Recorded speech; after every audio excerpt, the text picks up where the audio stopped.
স্বয়ম্ভূ তো জগদ্ধাত্রীর জন্য খাবার নিয়ে গেছে আর জগদ্ধাত্রীকে বলতে থাকে, জগদ্ধাত্রী প্লিজ এসো, আমি তোমাকে খাইয়ে দিই। এই রকমভাবে অবহেলা করলে কিন্তু আমাদের বাচ্চাটার ক্ষতি হবে। মালা ফোন করে জগদ্ধাত্রীকে বলে, আচ্ছা তুমি আর কত লেট করবে বলো তো, আমাদের বিয়ের তোড়জোড় যে শুরু হয়ে গেছে, তুমি চলে এসো বাড়িতে। জগদ্ধাত্রী বলে, মুখার্জি বাড়িতে থেকেই কি তোমার বিয়ের অনুষ্ঠানটা হবে? মালা বলে, একদমই না, আমার তো আলাদা ভেন্যু বুক করা হয়েছে, সেখানে আমার তরফ থেকে সবাই হাজির থাকবে। আমি খামোখা মুখার্জি বাড়িতে বিয়ের অনুষ্ঠান করতে যাব কেন? রিসেপশনটা মুখার্জি বাড়িরা করবে, তাই তো? এরপর জগদ্ধাত্রী বলে, তা তোমার বাবার নাম কি আর মায়ের পরিচয়টাই বা কি? মালা বলে, আমার বাবা তো মৃত, তার নাম হচ্ছে প্রভাস, আর আমার মাকে বিয়ের দিনই দেখতে পাবে, যখন উৎসবকে বরণ করবে তখন আমার মা সবার সামনে আসবে, তার আগে নয়। জগদ্ধাত্রীর এই জায়গাটাতেই খটকা লাগে। কে? মালার মা। কেন মালা তাকে হাইড করতে চাইছে? এর মধ্যেই ফোনটা রেখে দেয়। স্বয়ম্ভূ তখন বলে, হা করো, আমি খাইয়ে দিই। জগদ্ধাত্রী বলে, তুমি যে বলেছিলে মাংস নিয়ে এসেছো, এটা তো তরকারি। স্বয়ম্ভূ বলে, তাতে কি হয়েছে, তোমার এখন ভালো মন্দ খাওয়া উচিত, তরকারিটাও উচিত। তুমি হা করো তো, আমি খাইয়ে দিই। ভবিষ্যৎ প্রজন্মকে সুস্থভাবে এই পৃথিবীতে আনার দায়িত্বটা যে তোমার, আর তুমি সেই দায়িত্ব মন দিয়ে পালন করো, বুঝলে? এর মধ্যে মেহেন্দির সাথে কথা হতে থাকে মালার। মালা বলে, মেহেন্দি আর বেশি লেট করো না, এক্ষুনি মুখার্জি বাড়িতে চলে এসো। সন্ধ্যাবেলা থেকেই তো অনুষ্ঠান শুরু হবে, সঙ্গীত হবে, মেহেন্দি হবে, অধিবাস হবে। তুমি এক কাজ করো, ঝটপট করে এসে আমার হাতে মেহেন্দিটা পরিয়ে দাও। মেহেন্দি বলে, উৎসবকেই তো আমি ছেড়ে দিলাম, আর এইটুকু করতে পারবো না? আমি ঠিক সময়ে উপস্থিত হয়ে যাব, তোমাকে এত চিন্তা করতে হবে না। মনে মনে কৌশিকী ভাবে, বেশ হয়েছে, এবারে মালা জব্দ হবে, যেই প্ল্যানটা করেছি। মেহেন্দিকে সবাই মিলে উৎসাহ দিতে থাকে, আরাধনা, উপাসনা, কৌশিকী, আর বলে, ওই মেহেন্দি পরে ওর হাতের অবস্থা যদি খারাপ না হয়েছে তো আমার নামও কৌশিকী মুখার্জি নয়। এরপরে মেহেন্দি বলে, বর্দি আপনি কি করার কথা ভাবছেন বলুন তো?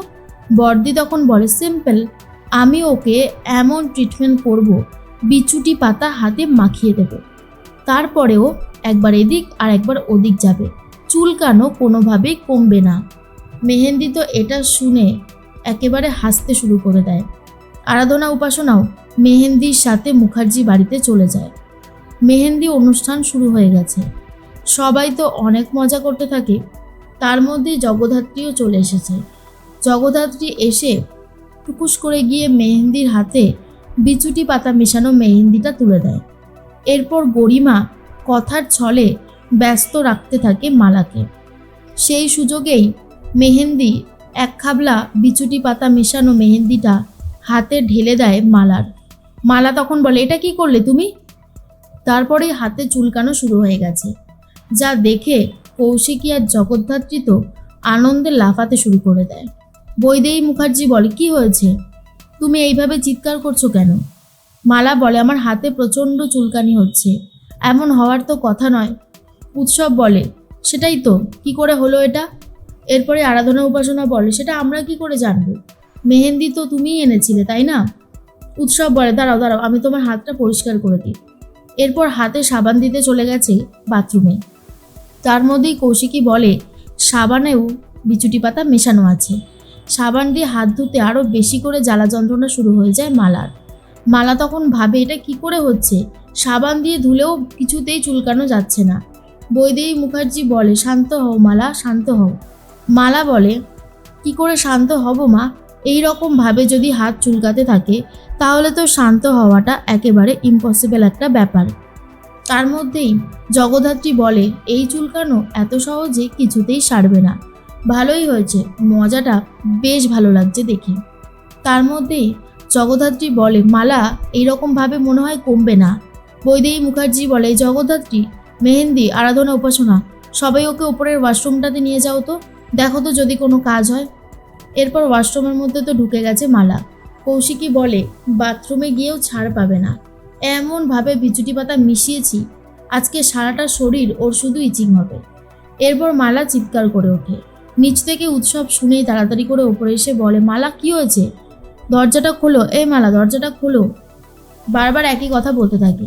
দরজা খুলে মালা বেরিয়ে আসতেই তো সবাই ভয় পেয়ে যায়, কারণ পুরো ভূতের মতন চেহারা হয়েছে, কালো ভূত।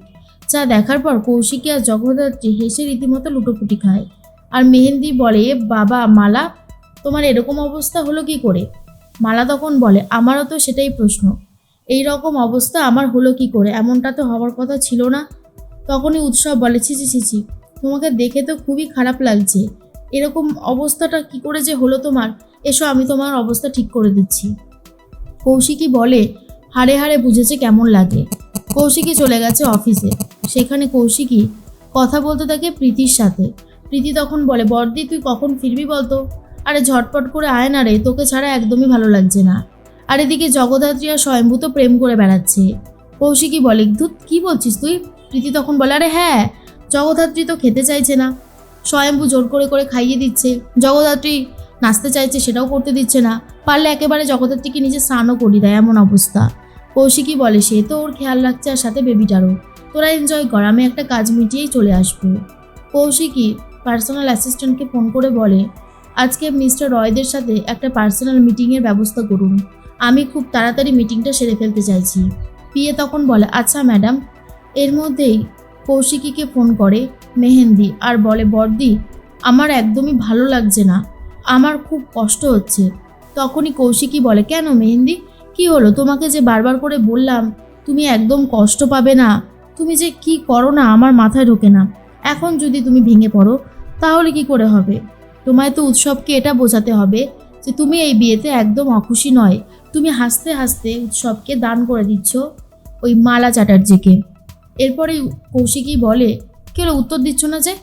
মেহেন্দি বলে, বর্দি আমি তো অন্য একটা কথা ভাবছি, আমার হাতে লম্বা একটা লিস্ট ধরিয়ে দিয়েছে, সেখানে ভালো ভালো সমস্ত রান্নার আয়োজন করতে বলা হয়েছে আমাকে। এত সব কিছু ও কেন করছে বলুন তো? কৌশিকী বলে, ও ভালো মন্দ খাবে, সেই জন্যই তোমাকে এত কিছু লিস্ট কিন্তু ধরায়নি। আসলে ও তোমাকে জ্বালাতে চাইছে, তুমি কষ্ট করবে, তুমি খাটবে, ও সেটাই করতে চাইছে। কৌশিকীর কথা শুনে মেহেন্দি বলে, বর্দি এটা আমি আগেই বুঝেছিলাম, কিন্তু ওর এই বারবারন্ত যদি কমানো যেত তাহলে অনেক ভালো হতো।